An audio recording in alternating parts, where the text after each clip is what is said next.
Bongbong Marcos. Panahon nila Flores, kasama siya ron. Oh. Bongbong Marcos sued for plunder over pork barrel scam. Magandang oras po sa inyo lahat. Lahat na nakikinig sa akin. Meron na akong gustong sagutin ang bato ng Malacanang. Noong nagpunta ako sa Roma, binato ako ng katakot-takot na mga trolls. Ang tawag ko dyan, attack dog.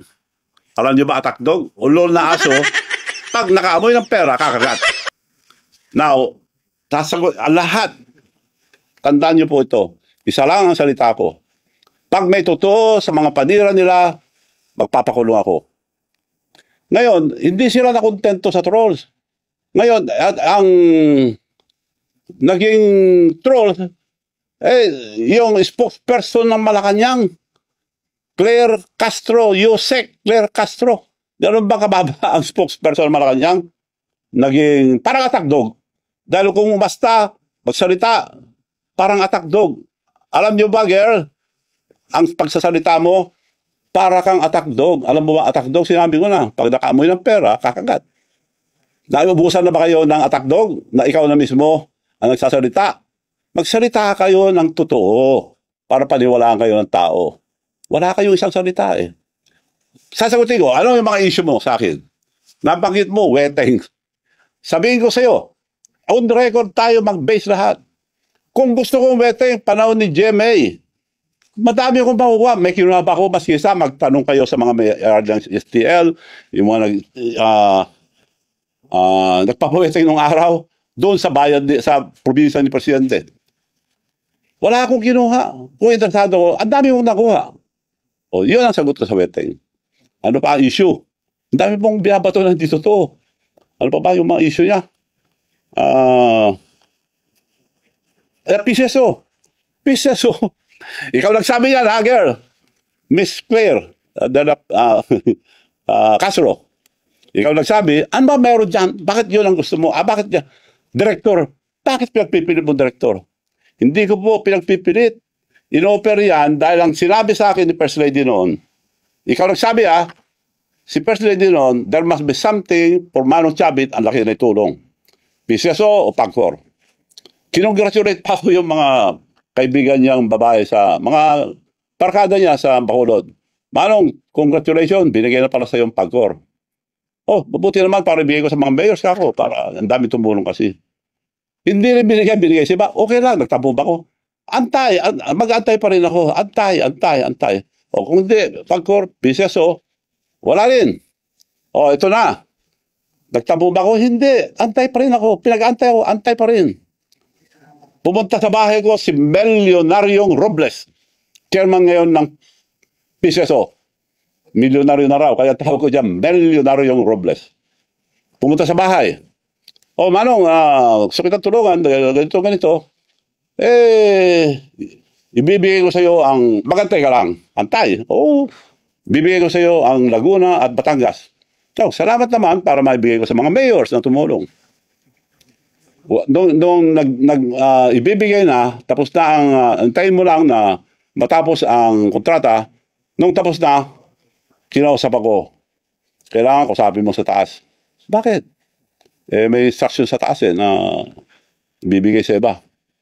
So, sino? Yung daw, doktor niya at saka meron pa. Hindi ko nasasabihin yung iba. Sosyo sila. O, nagantay ako, nagtampo ba ako? Antay pa rin ako. Antay ako ng antay. Lahat ang sinabi, 3 taon na ako pinag-antay. Antay. Antay Marcos na ako. Pinag-antay ako eh. So, yun ang sagot ko sa PCSO. Wala akong interest, girl. Sa PCSO, director lang. Na sinasabi mo, interest. Anong pinag-interesan mo dyan? Sila nag-offer niya, director lang.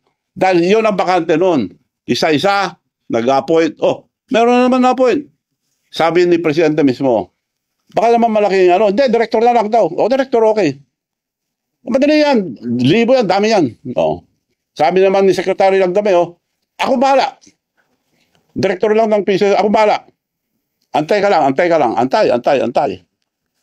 Isa-isa, may na-appoint na director.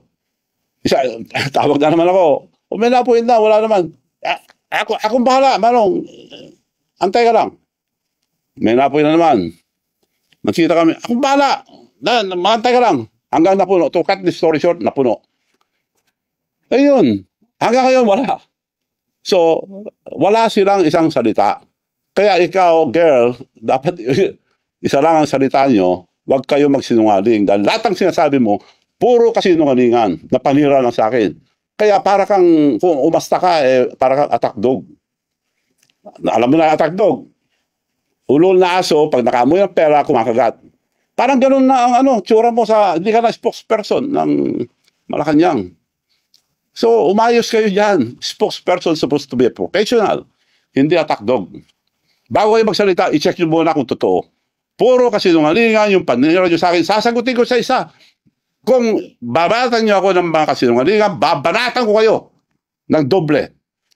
Hindi ko lang nadala yung papel dito. Sa susunod, papakita ko, senator pa lang, ang presidente, may kaso na, yun na pulis, dinamanda na siya. Nakademanda siya. Pakuha mo nga, hindi ko lang nadala. Iyon ang on record. Ako, binabato nyo, puro haka-haka, puro sali-salita na hindi totoo. Ito, pag nagsabi ako, totoo. Sinong may kaso? Nademanda si Senator Bongbong Marcos. Panahon din na po, kasama siya ron. Sabi ko to, hindi ko sinasabi to, dahil lang sa kasinungalingan mo, sasabihin ko lang to. Sige, magsinungaling pa kayo. Ito. Oh. Bongbong Marcos sued for plunder over pork barrel scam. Ayan ang nakarecord. Madam Spokesperson. Ito. Girl, tingnan mo ito, girl. Ito. Bongbong Marcos sued for plunder. Plunder filed versus Bongbong Marcos over 205 pork barrel scam. Yan ang record. Hindi ko na sana ilalabas to, pero girl, ikaw nag-umpisa, tatapusin ko. Pagsalita kayo, yung totoo. Ako, sasagutin ko kayo, puro totoo ilalabas ko. So, yun lang po ngayon.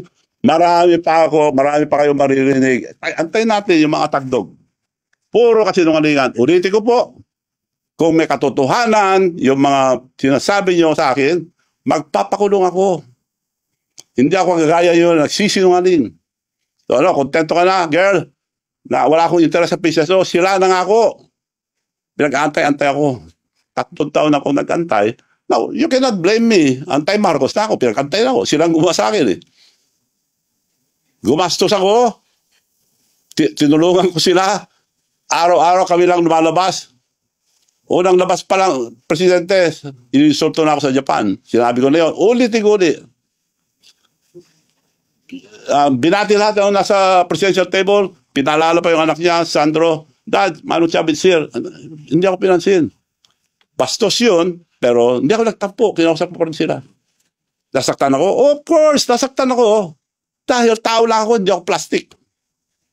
So, girls, tandaan mo ito. Dahil kasama ka na sa nag-atake sa akin, sasagutin kita maski sa anong sabihin mo. Pero magkatotoo kayo. Marami akong ilalabas. Totoo lang lahat.